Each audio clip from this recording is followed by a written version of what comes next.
चलिए यहाँ पे हम अभी बात करने वाले हैं चैप्टर 4 सारणी के बारे में। तो देखिए ये जो चैप्टर है हमारा है काफ़ी इंपॉर्टेंट चैप्टर है, क्योंकि बोर्ड पेपर में लगभग इसमें से 8 नंबर के क्वेश्चन हमारे उठ के आते हैं।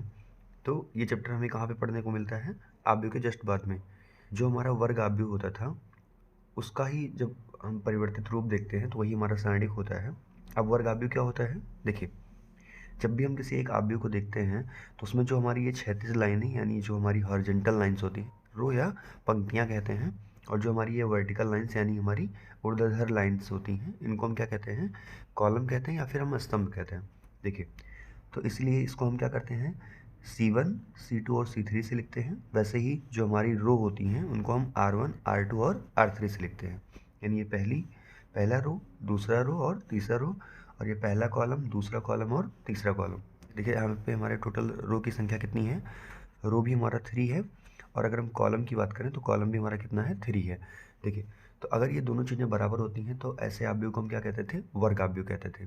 ठीक है, तो अगर हम क्या करें, इसी को अगर हम परिवर्तित करके अगर लिखते हैं तो यही सारणिक हमारा बनता है, और किसी भी आव्यूह का हम सारणिक नहीं बना सकते हैं। केवल वर्ग आव्यूह ही जो होता है उसी का हम सारणिक बना सकते हैं। ठीक है, तो यहाँ पे हम देखें तो देखिए ये चीज़ें क्या है हमारी?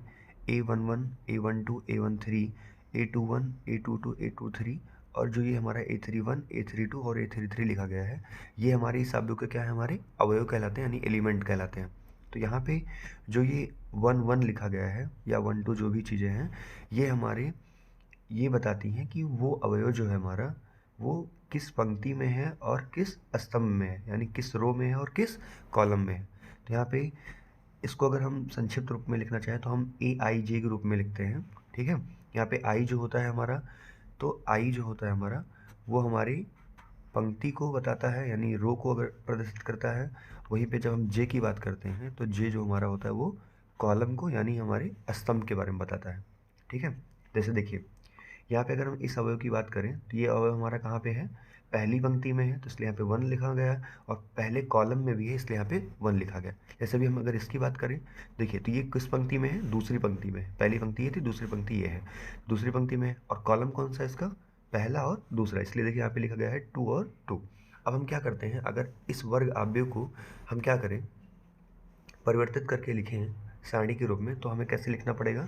देखिए, तो हमें लिखने के लिए ऐसे ही क्या करना पड़ेगा, हमें यहाँ पे बस इस आव्यूह ए के पास में हमें मॉड लगा देना है। लेकिन एक चीज़ ध्यान जरूर रखना है कि जो वर्ग आव्यूह था और जो अभी हमारा ये बन के आया हुआ है, सारणिक बन के आया हुआ है, इन दोनों की जो प्रॉपर्टीज़ हैं वो बिल्कुल ही डिफरेंट है। मतलब इसके जितने भी नियम हैं और इसके जितने भी नियम हैं वो बिल्कुल ही एक दूसरे से अलग हैं। तो इसलिए यहाँ पे हमें इसको अलग तरीके से सॉल्व करना पड़ेगा। देखिए, सारणिक को प्रदर्शित करने के लिए या तो हम उसे डिटर्मिनेंट ए लिख के दिखा सकते हैं, या फिर उसको हम मॉड ऑफ ए से दिखाते हैं, या फिर उसके लिए हम एक डेल्टा साइन का भी यूज करते हैं। तो हमें इन तीनों साइन से हम क्या कर सकते हैं? किसी भी सारणी को प्रदर्शित कर सकते हैं। चलिए अब देख लेते हैं कि सारणिक से जो टोटल क्वेश्चन उठ के आते हैं वो कितने टाइप के क्वेश्चन उठ के आते हैं, और हमें उस चीज़ को एक चार्ट के माध्यम से मैं समझाने वाला हूँ तुम्हें। तो ये चार्ट तुम्हें ध्यान में रखना है।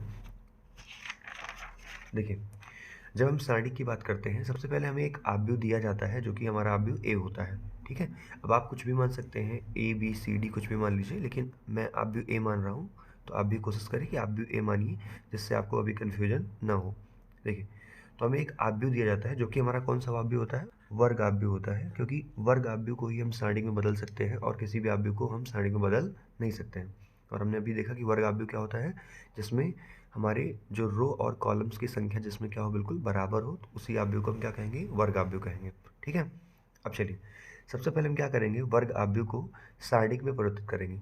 अभी आपको परेशान नहीं होना है, अभी हम सारी चीज़ों को एक क्वेश्चन के माध्यम से समझने वाले हैं, स्टेप टू स्टेप। पहले ये ध्यान दे लीजिए कि हमें कुल कितने स्टेप फॉलो करने हैं, कितने टाइप के क्वेश्चन इसमें से उठ के आने वाले हैं। ठीक है, तो सबसे पहले हमें एक वर्ग आव्यूह दिया रहेगा, और उससे हमें सबसे पहले क्या करना है? सारणिक में चेंज करना पड़ता है। तो सारणिक में चेंज करने के लिए कुछ नहीं करना, बस केवल मॉड लगा देते हैं दोनों तरफ बस। फिर क्या करना पड़ता है? सारणिक का हल निकालने के लिए हमसे कहा जा सकता है। फिर और अगर हम बात करें तो हमसे उपसारणिक निकालने के लिए कहा जा सकता है। अब किसी भी सारणिक के जो भी अवयव आए हुए होते हैं, जैसे A11, A12, तो कुल सारणिक में जितने अवयव होते हैं हम सबका उपसारणिक निकालते हैं, और किसी भी अवयव का जो उपसारणिक होता है उसे हम यम से डिनोट करते हैं। अब आई जे यहाँ पर भी वही चीज़ें होंगी। जिस अवयव के लिए निकालेंगे उसी हिसाब से यहाँ पर हम आई जे रख लेंगे, 1 1 1 2 या जो भी कुछ होगा वहाँ पे रखने वाले। फिर हमें सहगुणनखंड निकालना होता है, इसे हम कोफैक्टर भी कहते हैं। तो ये हमारा सहगुणनखंड निकालने के लिए आता है, या फिर हमसे इन्हीं चीज़ों से सारणिक में सहखंडज आव्यूह निकालना होता है। इसी चैप्टर से रिलेटेड हमें एक क्वेश्चन और आता है, हमें आव्यूह का व्युत्क्रम निकालना पड़ता है। अगर हम आव्यूह के व्युत्क्रम की बात करें तो आव्यूह का व्युत्क्रम निकालने के हमारे पास टोटल 2 मेथड होते थे। एक तो हमारे पास में प्रारंभिक संक्रियाओं द्वारा हम आव्यूह का व्युत्क्रम निकालते थे, और एक दूसरा है कि हम सारणिक के गुणधर्मों का यूज करते हुए भी हम आव्यूह का व्युत्क्रम निकाल सकते हैं। लेकिन जो भी प्रारंभिक संक्रियाओं वाला मेथड था वो हमारे सिलेबस से हट गया है, तो इसीलिए हमें सारणिक के गुणधर्मों का यूज करके ही केवल आव्यूह का व्युत्क्रम निकालना है। तो आव्यूह का व्युत्क्रम कैसे निकलेगा? तो जब हम एडजॉइंट मैट्रिक्स हमें मिल चुका होता है, यानी एडजॉइंट ऑफ ए मिल चुका होता है, तो क्या करेंगे हम एडजॉइंट ऑफ ए में जो हमने यहाँ से सारणिक का हल या सारणिक का मान निकाला हुआ होता है, उसी से जब हम यहाँ पे डिवाइड कर देंगे तो हमारे यहाँ पे आव्यूह का व्युत्क्रम हमें मिल जाएगा। चलिए अभी हम इस पर क्या करते हैं, क्वेश्चन उठाते हैं और सारी चीज़ों को हम स्टेप टू स्टेप करके देखते हैं कि हमें कैसे सॉल्व करना है। पे हमने एक क्वेश्चन ले लिया है, आव्यूह ए बराबर 1 2 3 एंड 4। अब देखिए यहाँ पे अगर हम पंक्तियों की बात करें तो यहाँ पे कुल टोटल हमारी पंक्तियाँ कितनी हैं? पहली पंक्ति R1 हमारी हो गई यहाँ पे, और दूसरी हमारी पंक्ति कौन सी हो गई? R2, यानी ये हमारा पहला रो है और हमारा ये दूसरा रो है। वैसे अगर हम कॉलम की बात करें, टोटल कॉलम कितने हैं इसमें? C1 एंड C2, पहला कॉलम और दूसरा कॉलम। तो यहाँ पे हमारे कुल पंक्तियाँ कितनी हैं? 2, और कॉलम भी हमारा कितना है? 2, यानी हमारा ये जो क्रम बना उसको हम यम इंटू एन के रूप में लिखते हैं। देखिए यहाँ पे यम जो होता है हमारा वो पंक्तियों की संख्या होती है, और एन जो हमारा होता है वो कॉलम की संख्या होती है। तो यहाँ पे 2 गुणे 2 लिखा गया। तो जो पंक्ति और कॉलम अगर हमारे बराबर है तो हमारा क्या हो जाएगा? ये वर्गाव्य हो जाएगा, यानी 2 गुणे 2 का हमारा क्या है? एक वर्गाव्य है। अब इसको हम क्या कर सकते हैं? सारणिक में बदल सकते हैं। चलिए, सारणिक में बदलने के लिए हमें कुछ नहीं करना है। हमें जब इसको हम सारणिक लिखेंगे तो इसको हम डेट ए, या फिर हम क्या कर सकते हैं, डेल्टा से भी दिखा सकते हैं, कोई दिक्कत नहीं है। तो बस हमें क्या कर देना है, इसको मॉड लगा देना है, 1 2 3 4। लेकिन अब ध्यान रखना है कि अब इसका जो भी प्रॉपर्टीज़ हैं वो सारी इस आव्यूह से बहुत ही डिफरेंट हैं, क्योंकि इसको सॉल्व करने का तरीका बिल्कुल बदल जाएगा हमारा। इसमें एक इम्पॉर्टेंट क्वेश्चन और भी आता है, इसी सारणिक का यूज करके हमें क्या करना पड़ता है, हमें कुछ समीकरण दिए जाते हैं और उन समीकरण निकायों को हमें क्या करना पड़ता है? हल करना पड़ता है। लेकिन वो तभी आप कर पाएंगे जब आपको आव्यूह का व्युत्क्रम निकालना सारणिक के गुणधर्मों का यूज करते हुए आता रहेगा। तो सबसे पहले हमें ये सीखना है, उसके बाद में हम उसको भी सीखने वाले हैं कि हमें समीकरण को कैसे हल करना होता है सारणिक के गुणधर्मों का यूज करते हुए। चलिए देखिए, जब हमें एक सारणिक मिल जाता है तो सबसे पहली चीज़ आती है, एक चीज़ हम सीखने वाले हैं, सारणिक का हल निकालना। सारणिक का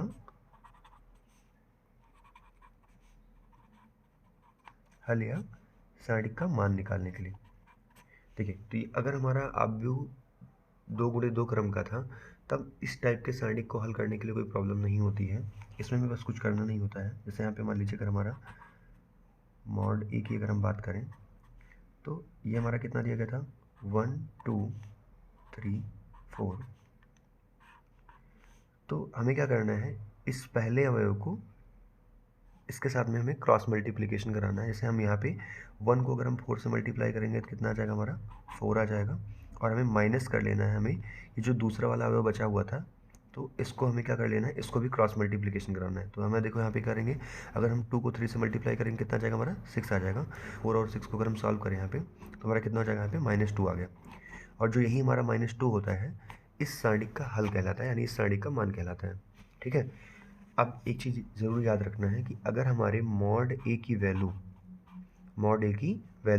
यानी अगर इस सारणिक का हल जो है कभी भी 0 हो जाता है, तो जो वो आव्यूह या जो भी सारणिक रहेगी हम कभी भी उसका व्युत्क्रम नहीं निकाल सकते हैं, यानी वो क्या हो जाएगा हमारा? एक अव्युत्क्रमणीय आव्यूह हो जाएगा।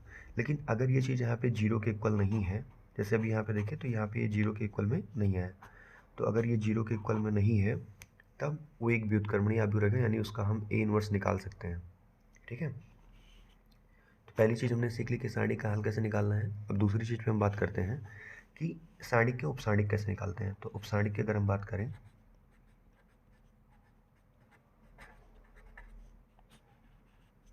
देखिए, तो हमें क्या करना पड़ेगा, कि यहाँ पे देखिए अब सारणिक में कुल टोटल हमारे अवयव कौन कौन से हैं, 1 2 एंड 3 और 4 है। तो देखिए जो पहला अवयव है हमारा कौन कौन सा है, इसको हम लिखते हैं 1 1, यानी A11। क्यों, क्योंकि ये पहली पंक्ति में है और पहले कॉलम में है, तो इसलिए हम इसको क्या लिखेंगे A11। तो इसलिए उसका उपसारणिक जो लिखा जाएगा वो हमने कहा था यम से लिखा जाएगा, लेकिन पहली पंक्ति और पहले कॉलम के अवयव के लिए हम क्या लिखेंगे, यम11। तो हमें कैसे निकालना है इसको, देखिए हमें कुछ करना नहीं है। यहाँ पे जो हमारा पहला अवयव A11 है, इसके सीध में जो भी यहाँ पे हमारी क्षैतिज रेखा और जो ऊर्ध्वाधर रेखा यानी हमारी हॉरिजॉन्टल लाइन और वर्टिकल लाइन में जितने भी अवयव होते हैं हमें उनको नहीं एक्सेप्ट करना है, बाकी जो भी अवयव बचा रहेगा हमें केवल उसी को लेना रहता है, ठीक है। जैसे भी देखिए अगर हम 1 की सीध में देखें तो यहाँ पे देखिए ये क्या पड़ेगा, हमारा 2 पड़ेगा, और यहाँ पे 1 की सीध में हमारा कितना पड़ने वाला है, 3 पड़ने वाला है। तो हमें इसको छोड़ देना है, बाकी हमारा जो बचा हुआ है कौन सा है, 4। तो यही हमें क्या कर लेना है, यहाँ पे लिख लेना है, ठीक है। वैसे ही अगर हम देखें यम12 की बात करें तो यम12 हमारा कौन सा हो जाएगा। अब देखिए A12 अवयव के लिए हमारा क्या हो जाएगा, यम12 यानी हमें इस 2 का उपसारणिक लिखना है। क्या लिखना है, 2 का उपसारणिक। देखिए तो अब 2 के सीध में कौन कौन सी चीज़ें हैं, देखिए ये हमारा 1 है और हमारा ये 4 है, तो ये दोनों चीज़ें हमें नहीं एक्सेप्ट करनी है। बस उसके अलावा बचा हमारा क्या है, 3। तो हमें यहाँ पे क्या ले लेना है, 3 ले लेना है, ठीक है। वैसे ही अगर हम इसके लिए अगर हमारे यहाँ पे 3 के लिए अगर हम उपसारणिक निकालने जाएँ तो क्या हो जाएगा, इसके सीध में अब की बार में क्या रहेगा, देखिए 4 रहेगा और हमें 1 रहेगा, इसको हमें छोड़ देना है, बाकी हमारा बचा क्या, हमारा 2। तो यहाँ पे हम क्या लेंगे, यम 2 1 लेंगे। हम क्या लेंगे, 2 1। क्यों, क्योंकि देखिए अब देखिए जो यहाँ पे 3 है हमारा वो किस में है, दूसरी पंक्ति में है। क्या है, दूसरी पंक्ति में, और किस कॉलम में है, पहले कॉलम में। तो इसलिए हम क्या पे लिखेंगे, 2 और 1 लिखेंगे। तो यम 2 1 जो हमारा आएगा, तो हमने इसको छोड़ा था, इसको छोड़ा था, तो हमें क्या मिला था, यहाँ पे 2 मिल गया था, तो यहाँ पे हम कितना लिखेंगे, 2 लिख देंगे। वैसे ही अगर हम यम 2 2 की बात करें तो M22 यानी हम 4 का उपसारणिक निकाल रहे हैं, तो यहाँ पे जो हमारा इस 4 का उपसारणिक हो जाएगा। अब देखिए 4 के सीध में हमारी क्या क्या चीज़ें हैं, 4 के सीध में एक हमारा 2 है और एक 3 है, तो हमें इसको छोड़ देना है, बाकी यहाँ पे बचा क्या है, हमारा 1। तो हमें इस 1 को ले लेना है, तो यहाँ पे हम 1 ले लें। तो इस तरीके से हम किसी भी सारणिक का उपसारणिक निकाल सकते हैं, ठीक है। अब चलिए बात करते हैं सहगुणनखंड कैसे निकाला जाता है। सहगुणनखंड,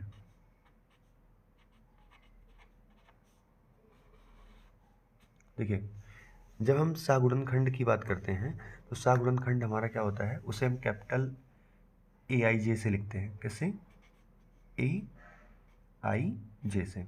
जैसे ये उपसारणिक हमारा जो था ये किससे लिखा जाता था, यम आई जे से। मैंने बार बार बताया है कि आई और जे जो हमारे हैं वो केवल किस पंक्ति में है और किस कॉलम में है, यही हमारा यहाँ पे ये डिनोट करते हैं, ठीक है।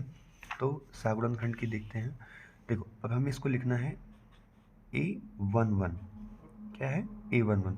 और जो AIJ का फार्मूला होता है वो हमारा होता है -1 की पावर I प्लस जे। क्या होता है, I प्लस जे इंटू में MIJ होता है। क्या होता है, MIJ। अब यहाँ पे जो I और J की वैल्यू रखोगे वही I और J की वैल्यू यहाँ पे भी रखनी है और वही I और J की वैल्यू यहाँ पे रखनी है। जैसे अगर हमने यहाँ पे 1 और 1 रखा तो यहाँ पे अब क्या लिखना पड़ेगा हमें, -1 की पावर 1 प्लस 1 और इंटू में M11 रखना पड़ेगा। चलिए अब यहाँ पे देखिए क्या बन जाएगा, 1 प्लस 1 कितना हो जाएगा, 2 हो जाएगा। और अगर हम इसको सॉल्व करें तो क्या हो जाएगा, -1 का स्क्वायर करोगे कितना हो जाएगा हमारा, ये तो हमारा 1 हो जाएगा। कितना हो जाएगा, 1 हो जाएगा। और M11 की वैल्यू भी हमने क्या निकाली हुई थी, 4। तो यहाँ से हम रख सकते हैं, तो 1 इंटू जब हम 4 करेंगे तो हमारा कितना आ जाएगा, 4 आ जाएगा। वैसे ही अगर हम देखें यहाँ पे A12 कितना हो जाएगा, A12 की अगर हम बात करें तो यहाँ पे कितना हो जाएगा, -1 की पावर कितना हो जाएगा हमारा, ये 1 प्लस 2 और इंटू में M12। तो M12 जो हमारा निकल के आएगा वो कितना हो जाएगा। अब देखिए जब हम यहाँ पे 1 प्लस 2 को ऐड करेंगे कितना हो जाएगा हमारा, ये 3 हो जाएगा। और किसी भी माइनस नंबर की जब पावर ऑड होती है तो हमारा हमेशा संख्या किस में आती है, माइनस में ही आती है। यानी विषम संख्या अगर यहाँ पे रहेगी तो हमारा जब भी उसको सॉल्व करोगे तो हमारा आंसर जो मिलेगा वो माइनस में मिलने वाला है, यानी -1 में हो जाएगा। अब यहाँ पे देखिए 112 की वैल्यू अगर हम बात करें तो हमारा कितना आया हुआ है, ये हमारा मिला है मुझे 3। यहाँ पे हम 3 रख देने वाले हैं। तो -1 को जब आप 3 से मल्टीप्लाई करेंगे कितना आ जाएगा हमारा, -3 आ जाएगा। वैसे ही यहाँ पे देखिए हमें M21 के लिए भी हमें सहगुणनखंड निकालना पड़ेगा। तो यहाँ पे हम लिखेंगे A21। अब फिर से हमें -1 की पावर क्या रखना पड़ेगा, देखिए I, ये हमारा I है और हमारा क्या है J। तो जब हम I और J की वैल्यू रखेंगे कितना हो जाएगा, 2 + 1 इंटू में टू वन लिखेंगे। कितना लिखेंगे? M two one. तो अब इसको फिर से वही देखिए, 2 + 1 कितना हो जाएगा हमारा? यहाँ पे एक विषम संख्या आएगी, यानी ऑड नंबर आएगा। तो अब हमने क्या कहा अभी कि -1 की पावर अगर कभी भी कोई विषम संख्या रहेगी तो हमेशा आंसर जो हमें मिलने वाला है वो माइनस में मिलने वाला है। तो यहाँ पे हम लिखेंगे -1 इंटू में, इसको हम ब्रैकेट में कर लेते हैं। देखिए, तो यहाँ पे हमारा कितना हो जाएगा? ये -1 हो जाएगा। इंटू में हम m21 की वैल्यू यहाँ से कितना रखने वाले हैं? 2 रखने वाले हैं। तो यहाँ पे जब हम -1 को 2 से मल्टीप्लाई करोगे तो हमारा कितना आ जाएगा आंसर? -2 आ जाएगा। ठीक है। वैसे हमें क्या निकालना है? A22 निकालना है। क्या निकालना है? A22 निकालना है। तो ये कितना हो जाएगा? -1 की पावर अभी कितना करने वाले हो? 2 + 2। कितना करने वाले हो? 2 + 2। और यहाँ पर m22 लिखेंगे। क्या लिखेंगे? m22। देखिए, 2 + 2 कितना है हमारा? 4 आया, जो कि हमारा एक क्या है? सम संख्या है। तो इसलिए यहाँ पर अब देखिए, जब इसकी इवन नंबर होती है तो यहाँ पे हमेशा प्लस में आएगी वैल्यू, यानी 1 हो जाएगा। और m22 की वैल्यू में यहाँ पे कितनी दी गई है? 1 दी गई है। तो यहाँ पे 1 × 1 करेंगे तो हमारा कितना हो जाएगा? ये हमारा हो जाएगा 1।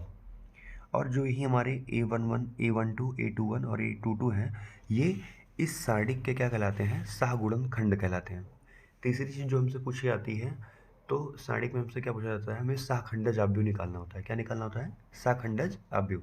अब चलिए देखते हैं कि सहखंडज आव्यूह अगर हमें निकालना हो, देखिए 2 चीज़ें हैं, एक सहगुणन खंड है और एक सहखंडज आव्यूह है। दोनों ही चीज़ें बहुत डिफरेंट हैं। चलिए अब देखते हैं कि सहखंडज आव्यूह, यानी जिसको हम एडजॉइंट मैट्रिक्स बोलते हैं, वो हमें कैसे सॉल्व करना होता है।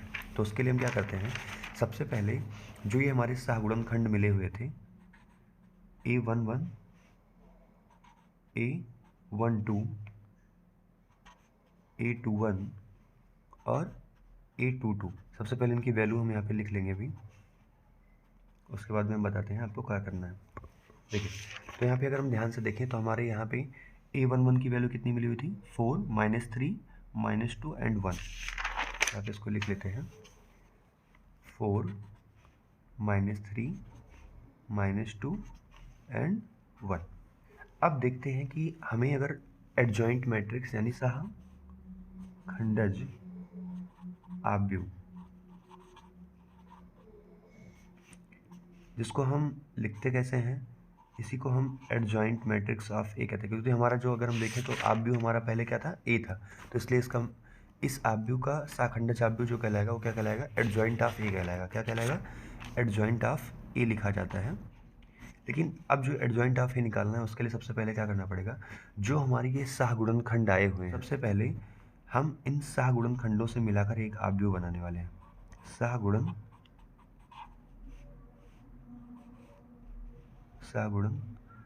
खंडों से मिलाकर बना एक आव्यूह।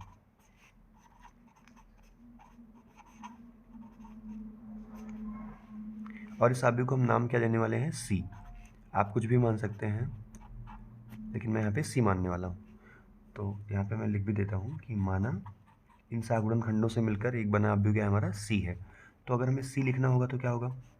देखिए, अब हमें यहाँ पे पहला अवयव लिखना है तो हमारा क्या हो जाएगा? कैपिटल A11 हो जाएगा, यहाँ पर A12 हो जाएगा, A21 हो जाएगा और यहाँ पे हमारा कितना हो जाएगा? A22, जो कि हमारा कितना आ गया था हमारा यहाँ पे? देखिए, A11 की वैल्यू मुझे कितना पता है? 4 पता है यहाँ पे। और A अगर हम 12 की बात करें तो कितना हमें पता है? -3। और ये हमारा -2 है और ये हमारा कितना है? 1 है। देखिए, तो अब ये क्या है हमारा? ये आव्यूह जो हमारा बन के मिला हमें, ये क्या है? हमारा सहगुणन खंडों से मिलकर बना हुआ एक आव्यूह है। अब हमें इस आव्यूह का परिवर्त निकालना है। क्या निकालना है? आव्यूह का परिवर्त। आव्यूह का परिवर्त। तो इस आव्यूह का परिवर्त निकालना है, तो आव्यूह के परिवर्त को हम कैसे लिखते हैं? C' से। तो आव्यूह का परिवर्त निकालने के लिए हमें कुछ करना नहीं होता है। जो पंक्तियों में लिखे गए अवयव होते हैं उनको हमें क्या करना पड़ता है? हमें उन्हें कॉलम में चेंज कर देना है, और जो कॉलम के अवयव हैं उनको हमें क्या कर देना है? पंक्ति में चेंज कर देना है। देखिए, जैसे यहाँ पे है, देखिए 4 और 3 अभी हमारा किस में है? पंक्ति में है, तो इसे हमें कॉलम में बदल देना है। तो यहाँ पे 4 हो जाएगा, ये हमारा -3 हो जाएगा। वैसे अगर देखिए -2 और 1 जो अभी हमारा पंक्ति में यानी रो में लिखा गया, इसको हमें कॉलम में चेंज करना है। तो कॉलम में जब चेंज करोगे तो कितना हो जाएगा? -2 एंड 1 हो जाएगा। बस ये हमारा आव्यूह का परिवर्त मिल गया, और यही आव्यूह का परिवर्त ही जो हमारे सी डैश की वैल्यू है, यही हमारे एडजॉइंट ऑफ ए का मान है। एडजॉइंट ऑफ ए जो हमारा है, ये हमारा क्या कहलाता है, सहगुणन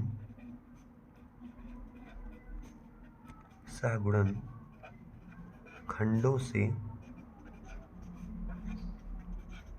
बने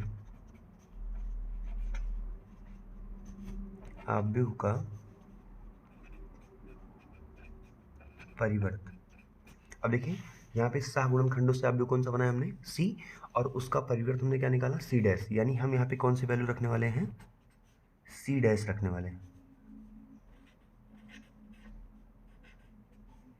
तो हमारा जो एडजॉइंट ऑफ ए मिलने वाला है हमें, वो हमारा कितना मिल जाएगा, सी डैश की वैल्यू भी कितनी आई है वहाँ पे देखिए, तो 4 - 2 - 3 एंड हमारा कितना हो जाएगा, ये 1 हो जाएगा। ठीक है। अब हमें यहाँ पे एक लास्ट चीज़ करनी है, जो कि हमें ए इनवर्स निकालना होता था, और उस ए इनवर्स को निकालने के लिए हमें क्या करना पड़ेगा, कुछ करना नहीं है बस हमें। तो हमें ए इनवर्स निकालने के लिए बस हमें जो हमारी ये एडजॉइंट ऑफ ए की वैल्यू आई रहती है, यानी सहखंडज आव्यूह की जो वैल्यू आई रहती है, उसी में मॉड ऑफ ए यानी सारणिक के मान से हमें क्या कर देना है, भाग कर देना है। ठीक है। तो देखिए अगर हम मॉड ए की बात करें, तो मॉड ए जो हमारा आया हुआ था, यहाँ पे हम देख लेते हैं पीछे, तो मॉड ए की वैल्यू में कितनी मिली हुई थी, -2 मिली हुई थी। मॉड ए यानी सारणिक के जो हम हल निकाला था हमने, वहाँ पे हमें वैल्यू कितनी मिली हुई थी, -2। तो इसी -2 से हम क्या कर देने वाले हैं, इस सहखंडज आव्यूह में हमें क्या करना है, भाग करना है। तो सहखंडज आव्यूह हमारा कितना है, 4 - 2 - 3 एंड 1, और इसमें हमें कितने से भाग करना है, 2 से डिवाइड करना है, -2 से। तो इसी को हम दूसरी तरीके से भी लिख सकते हैं, -1/2, और यहाँ पे अगर हम सारणिक बनाना चाहेंगे, कितना हो जाएगा हमारा, 4 - 2 और -3 और 1। आप चाहें तो इसे ऐसे भी लिख सकते हैं, नहीं तो आप इसे सॉल्व भी कर सकते हैं। देखिए अब जो ये -1/2 है, अगर इसको आप कभी भी आव्यूह के अंदर में अगर आप इसको ट्रांसफ़र करेंगे, तो आप ये ध्यान में रखिएगा, ये सभी जितने आव्यूह के जितने अवयव हैं, उनमें सब में क्या हो जाएगा, इस 2 से यहाँ पे भाग होने वाला है। चलिए अगर हम चाहें तो इसको हम ऐसे भी सॉल्व करके लिख सकते हैं। मैं आपको लिख के दिखा देता हूँ।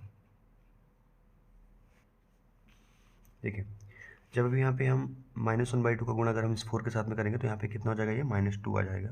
कितना आ जाएगा, -2 आ जाएगा। वैसे ही अगर हम इसका गुणा अगर इसके साथ करें, तो माइनस माइनस हमारा क्या हो जाएगा, प्लस, और 2 से 2 कट के कितना हो जाएगा हमारा, 1 आ जाएगा। कितना आ जाएगा, 1।